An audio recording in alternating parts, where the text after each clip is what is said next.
আমি এখন দাঁড়িয়ে আছি কেশরহাট। তো এখানে আমরা দেখতে পাচ্ছি যে ধান কাটা চলছে। তো আমরা এক ভাইয়ের সঙ্গে কথা বলবো, ওনার জমি আছে। শুরু হয়েছে, জিরা ধান কাটা শুরু হয়েছে, বিঘাকে 20 থেকে 22 মন হারে হচ্ছে। এরপরে আবার জিরা ধান লাগাবো। আর এর আগে সরষা ছিল, সরষা এর আগে ছিল। বছরে 2টা ধান হয়, একটা সরষা হয়। আচ্ছা আচ্ছা। তো এক মন ধানে কতগুলো চাল হয়? 1 মন ধানে 28 কেজি চাল হয়, 28 কেজি। 28 কেজি।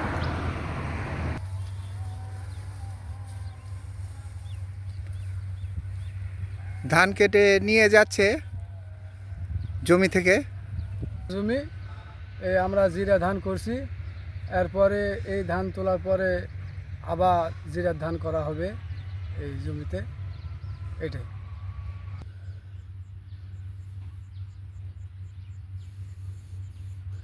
এই জমিতে ধান কাটা হয়ে গেছে, পাশের জমিতে ধান কাটা চলছে।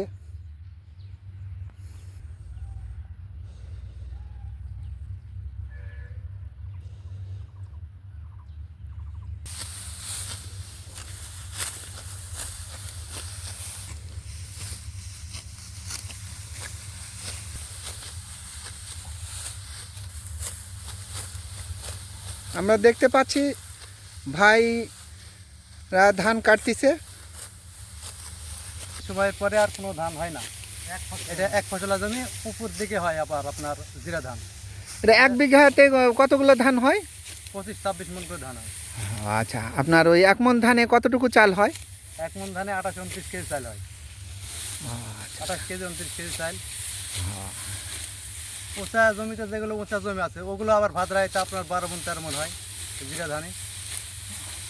এরপরে আবার সরিষা লাগাবেন আপনারা? এরপরে সরিষা হওয়ার পরে আবার বোরা ধান হয়েছে।